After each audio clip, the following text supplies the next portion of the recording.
Bonjour et bienvenue dans cette nouvelle vidéo. Aujourd'hui, nous allons voir un cours qui fait fuir la plupart des profs francophones d'allemand, le génitif.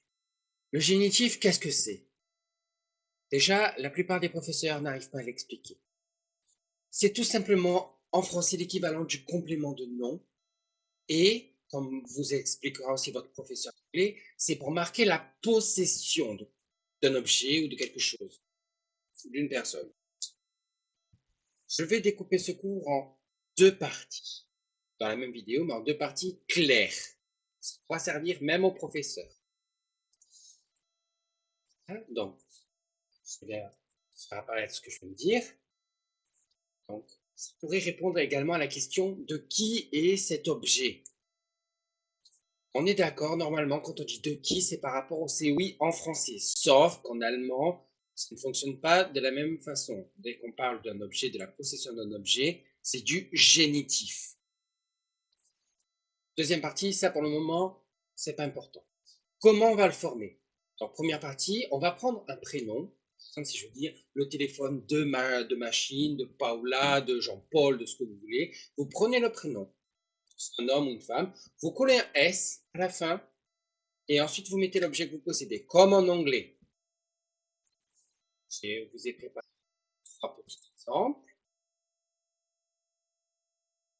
Le téléphone de Paula, Paula's téléphone. J'ai pris Paula, j'ai collé mon S à la fin, et je mets l'objet qui est possédé derrière.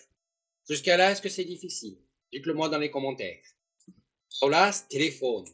L'ordinateur de Peter. Peter's computer. C'est bien parce qu'il y a beaucoup de mots en allemand qui ont été empruntés sur indéterminé à d'autres langues. Computer, ça vient de l'anglais. Téléphone, on va pas vous faire un dessin. Le travail de Carla. Carlas Arbeit. Alors, le code couleur, pour ceux qui me connaissent, qui m'ont en professeur, vous savez que c'est pour le genre des noms. Le vert pour le neutre, le bleu pour le masculin et le rose pour les mots féminins. C'est ma professeure d'allemand que j'ai eue dans le passé qui m'avait donné ce conseil. Depuis, pour les cours que j'enseigne, j'ai fait exactement la même chose et ça aide pour les gens qui ont une mémoire visuelle à retenir le genre des noms. Voilà. Donc là, vous avez maîtrisé la première partie de ce cours en 2 minutes. Certains professeurs vont mettre 10 ans à vous l'expliquer. Deuxième partie, donc quand il n'y a pas de prénom, par exemple le pont du lac, le jardin de la maison, vous voyez, quand il y a ce complément de nom précédé de quelque chose, du quelque chose, de là quelque chose. Là, ça va suivre la même logique qu'en français. Donc le même ordre. On va dire le pont, ça va être le du lac qui va être transformé en génitif. Le téléphone, de la vieille dame. De la vieille dame, ça va être complément du nom, donc c'est lui qui va se transformer et prendre la marque du génitif. On va voir le tableau de déclinaison. Je sais bien qu'au début, ça fait peur, ça fait trop de choses à apprendre. Deux choses à retenir. Le génitif. Je vais peut-être grossir un petit peu, parce que je ne sais pas comment ça rend sur votre ordinateur ou sur votre téléphone. Donc les noms masculins, c'est der de base. Les noms féminins, die, les noms pluriels neutres, et le pluriel féminin dit, et le pluriel dit. Je ne sais plus ce que je viens de dire. Les articles définis, petit rappel en français, le, la, les. Les articles indéfinis, un, une, des. Sauf qu'en allemand, le des, ça n'existe pas. Comme en anglais, ça n'existe pas. Donc der et das vont donner exactement la même chose. Ça va devenir des. Donc le, c'est ma sujet, der, va devenir des quand c'est complément de nom. Donc des Mannes. Der Mann va devenir des Mannes. Il faut rajouter une seconde petite règle. Si le mot possède qu'une seule syllabe, on rajoute ES à la fin. Sauf s'il finit déjà par un E. Si votre mot a plus d'une syllabe, on rajoute juste le S à la fin. Que pour le masculin et le neutre. Donc der Mann devient des Mannes. Voilà, vous dites bonjour au chat en même temps. C'est la mascotte de mon cours, celui-là. Les noms féminins et pluriels vont devenir der. Alors, je sais bien que der, on a dit, c'était le masculin. Mais c'est pour le génitif et le datif. Pour le féminin, c'est der. Le pluriel, donc féminin pluriel, même chose. Masculin neutre, même chose. Donc, deux choses à retenir. Der, des et der. Et pas der. Der. Les cours de prononciation, vous pouvez les prendre sur mon site, il n'y a aucun souci.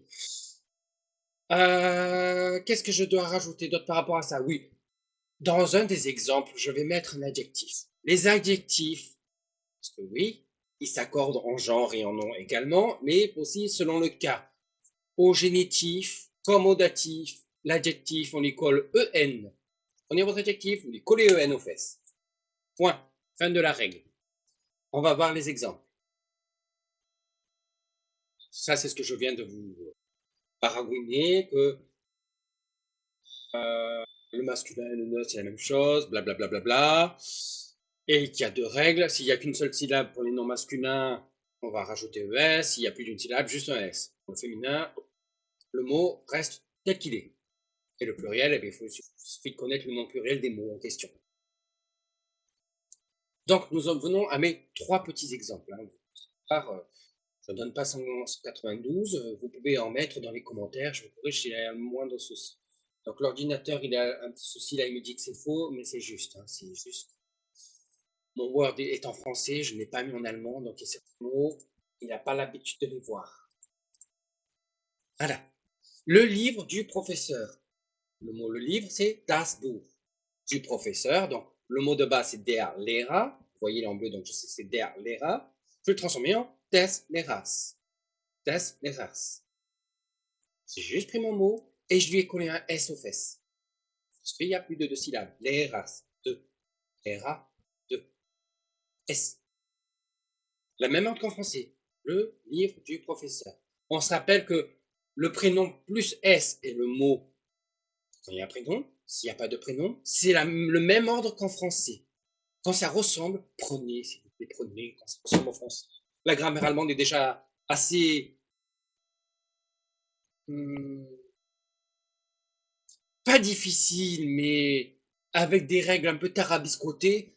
Quand ça fonctionne, ça fonctionne. Non, il n'y a pas de fantôme, c'est le chat qui joue avec le rideau. Deuxième exemple, l'adresse d'un bon restaurant. L'adresse, c'est dit adresse, très dur. Alors, un bon restaurant. Le mot, c'est das Restaurant. Là, comme c'est un, c'est dans les ein. Ein, qui est neutre, va tenir eines. Bon, c'est un adjectif, donc on lui colle le N aux fesses, donc guten, et restaurants, le S, parce que c'est du génitif. Die Adresse eines guten Restaurants. Le téléphone de la femme. Das Telefon der Frau. Das Telefon der Frau. En fait, dans ce der, c'est le de la. Dans le des, c'est du.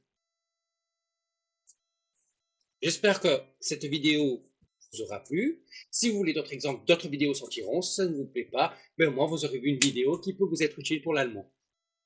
Je vous souhaite à tous une bonne journée et à bientôt pour une prochaine vidéo. Tschüss.